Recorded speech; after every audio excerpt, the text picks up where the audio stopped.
Balitang kumakalat po ngayon sa social media ang video nilabas ng isang pahayagan tungkol sa pangarang sa grupo ni Makati Mayor Junjun Binay ng mga security guard ng Dasmariñas Village sa Makati.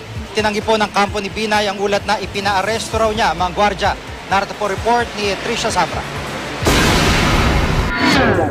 Hindi raw inaresto ang mga gwardyang nangharang sa convoy ni Makati Mayor Junjun Binay sa Dasmariñas Village noong November 30. Yan ang reaksyon ng kampo ng alkalde matapos lumabas sa pahayagang Philippine Daily Inquirer. Ang balitang ipinaaresto niya ang 3 security guard dahil hindi umano sila pinadaan sa Banyan Gate ng eksklusibong subdivision.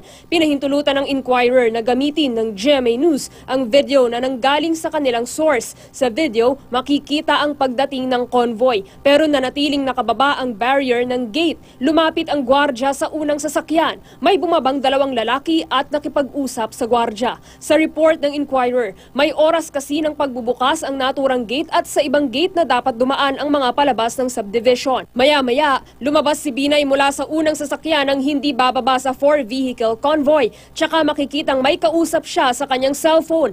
Ang lalaking may dalang payong makikitang may kinuhang baril mula sa ikalawang sasakyan. Maya-maya tinawag niya ang isang kasamahan at makikitang may iniabot sa kanyang mahabang armas. At pagkatapos ay tumalikod ang lalaki at ginalawang armas. Tsaka lumakad palapit sa isang gwardya. Makalipas ang ilang minuto, dumating ang mga pulis. Sila na ang nagtaas ng barrier. Base sa video, ang mga pulis na rin ang huling nakita kasama ng 3 security guard. Ayon sa pulisya, sa istasyon ng pulis sila dinala.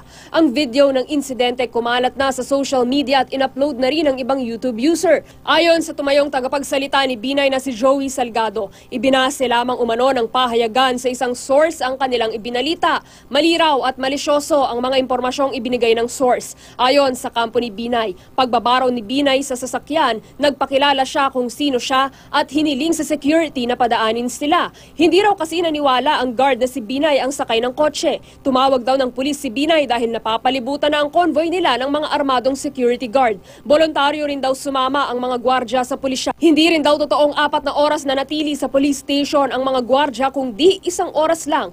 Halos ito rin ang sinabi ng Right 8 Security Agency, ang ahensyang kinabibilangan ng mga gwardya. Dagdag niya, may kasalanan din ang mga gwardya dahil kapag VIP gaya ng presidente, vice-presidente o mayor ng nakasasakop na lugar ang dadaan, binibigyan ng courtesy na padaanin agad para na rin sa kanilang seguridad. Sabi naman ng Makati Police, inimbitahan lang at hindi inaresto ang mga gwardya sa presinto para malinawan ang mga pangyayari. Nagtagal lang sila sa lobby dahil hinintay pang dumating ang may-ari ng security agency. Pansamantalang kinumpiska ang mga hawak nilang baril. Mismong si Binay Pangaraw ang nagsabing huwag silang ikulong at pagsabihan lang. Ang binigay kong instruction, if possible, huwag nang gumawa ng commotion doon. No, lalo na si Mayor na i-handle na namin ang situation at iimbitahan na lang namin yung security guard, no? At iayos at mapangaralan kung sakasakali. Para sa kampo ni Mayor Binay, sarado na ang kaso. Sa ngayon, wala pang ibinibigay na pahayag ang Dasmariñas Village Association. Trisha Zafra, GMA News.